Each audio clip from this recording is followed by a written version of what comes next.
আসসালামু আলাইকুম। আজকে আমরা কিছু গুরুত্বপূর্ণ ইডিয়ম এবং ফ্রেজের অর্থ নিয়ে আলোচনা করব। চলুন শুরু করা যাক। জেনে নেই কিছু ইডিয়মস অ্যান্ড ফ্রেজেস অর্থ। মূলত most of them are phrases. Okay, প্রথমটি হচ্ছে অ্যাট ওয়ান্স ফিঙ্গার্স এন্ড, অর্থাৎ নখদর্পণে।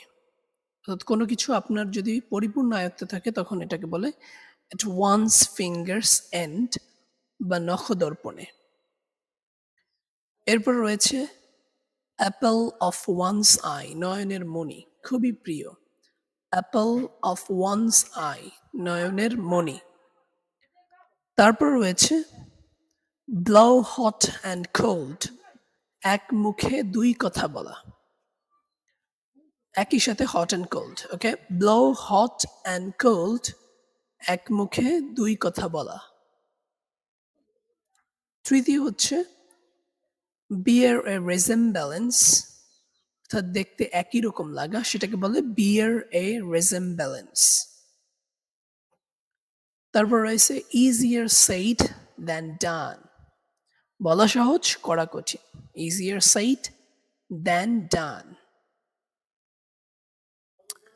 নেক্সট হচ্ছে ফল ফ্রম দ্য ক্লাউড, আকাশ থেকে পড়া। ফল ফ্রম দ্য ক্লাউড, আকাশ থেকে পড়া।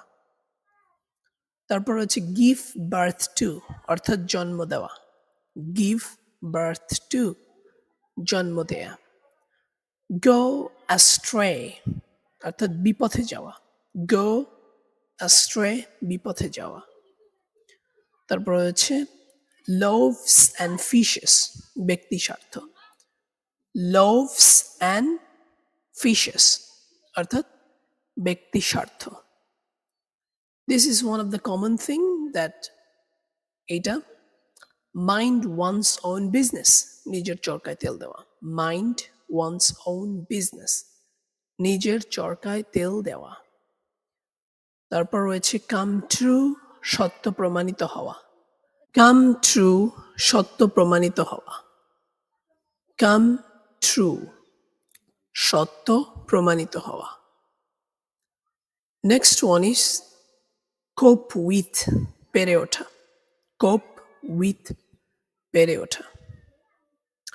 তারপর রয়েছে this one also very common, crocodile tears, মায়া কান্না। ক্রোকোডাইল টিয়ার্স, মায়া কান্না। তারপর রয়েছে ক্রাইং নিড, জরুরি প্রয়োজন। জরুরি প্রয়োজনকে বলে ক্রাইং নিড। তারপর রয়েছে কার্টেইন লেকচার্স, স্ত্রীর পরামর্শ। Curtain lectures. ডেড ল্যাঙ্গুয়েজ হচ্ছে অপ্রচলিত ভাষা। ডেড ল্যাঙ্গুয়েজ, অপ্রচলিত ভাষা। এরপর হচ্ছে ইট হাম্বল পাই, ক্ষমা ভিক্ষা করা। ইট হাম্বল পাই, ক্ষমা ভিক্ষা করা। Okay, thank you, thanks for watching.